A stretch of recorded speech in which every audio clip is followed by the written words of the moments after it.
Assalamualaikum warahmatullahi wabarakatuh. Di sini kami ingin mempresentasikan tugas tentang pentingnya pengambilan keputusan yang baik, model pengambilan keputusan, dan teknik pengambilan keputusan. Sebelumnya, saya akan terlebih dahulu memperkenalkan anggota kelompok saya. Saya sendiri, Waldianur.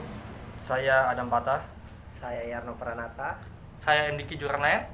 Dan dua teman lainnya yaitu Jasmon dan Dandi Hermawan, yang mana mereka berdua masih berada di kampungnya masing-masing saat ini.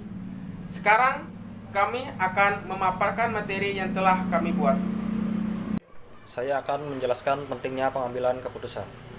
Pengambilan keputusan mempunyai peranan penting dalam manajemen karena keputusan yang diambil oleh manajer merupakan keputusan akhir yang harus dilaksanakan dalam organisasinya atau bisnis yang dijalankannya. Keputusan manajer sangat penting karena menyangkut semua aspek.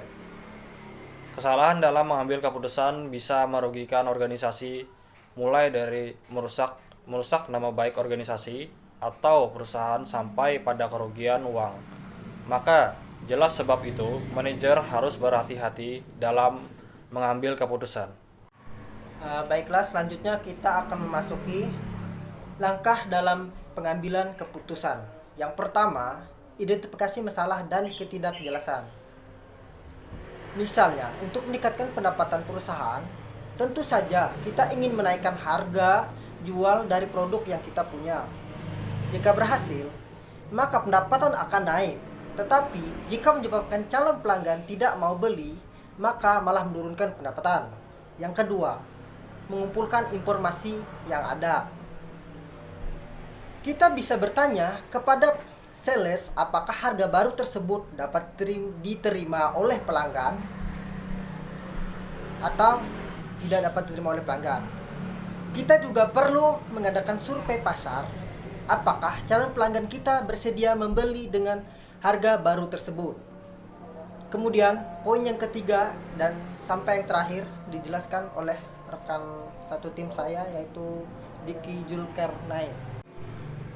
Baik, saya akan melanjutkan dari pembahasan Yarno Pranata mengenai langkah-langkah pengambilan keputusan yang baik. 3. Membuat prediksi kemungkinan yang terjadi. Pada tahap ini, pikirkan alternatif yang memungkinkan. Kemudian, buat anggaran kenaikan pendapatan dengan harga baru tersebut pada setiap alternatif. 4. Pengambilan keputusan dari alternatif yang ada. Silakan membuat alternatif keputusan termasuk beberapa pilihan harga baru. Bisa juga ada pilihan harga lama tetapi spesifikasinya dikurangi sehingga mengurangi biaya produksi. Pastikan tidak ada bias dalam pemikiran kita. Pastikan kita mengambil keputusan dengan objektif, dengan pemikiran yang matang. Silakan mengambil salah satu alternatif keputusan tersebut. 5. Mengevaluasi hasil terhadap prediksi yang telah dibuat. Pada tahap ini, bandingkan hasil dengan prediksi yang telah kita buat dan lakukan evaluasi. Langkah ini penting untuk mengetahui apakah keputusan kita sudah tepat 100%. Jika perlu ada perbaikan, kita dapat memperbaiki langkah-langkah supaya hasil sesuai dengan yang kita harapkan.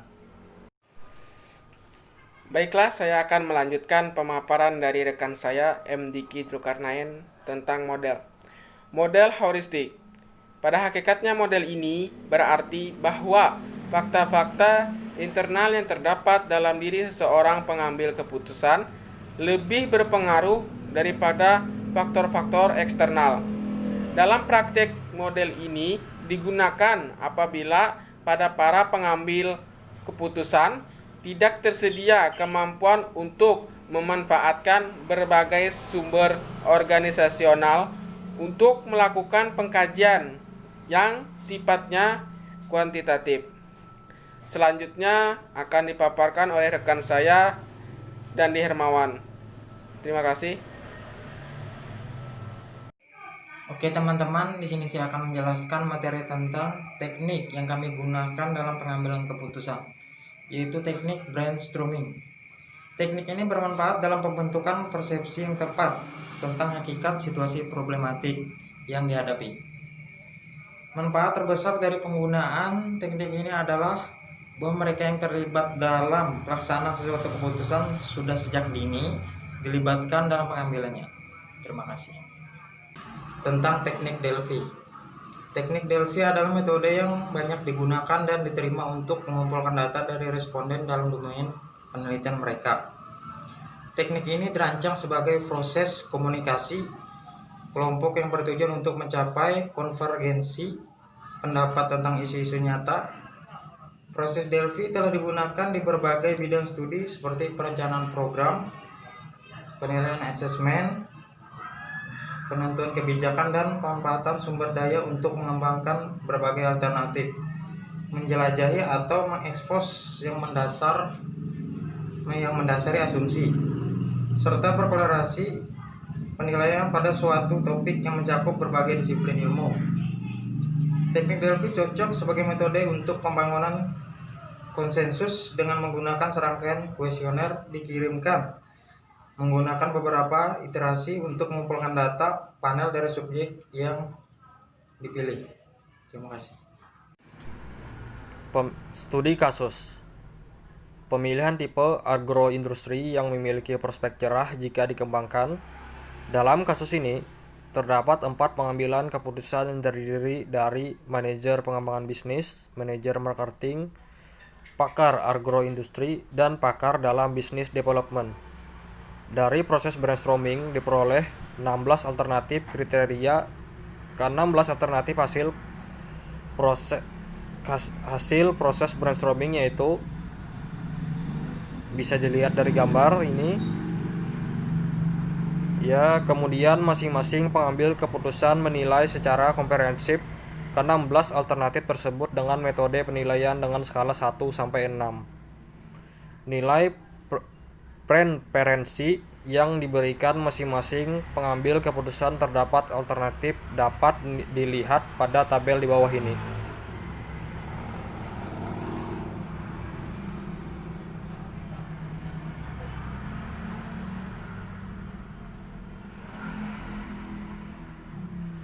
Dari hasil tersebut, alternatif yang ditindaklanjuti adalah alternatif yang memiliki nilai rata-rata yang minimal 5, yaitu alternatif 1, 3, 5, dan 16 yang masing-masing berurutan adalah 1.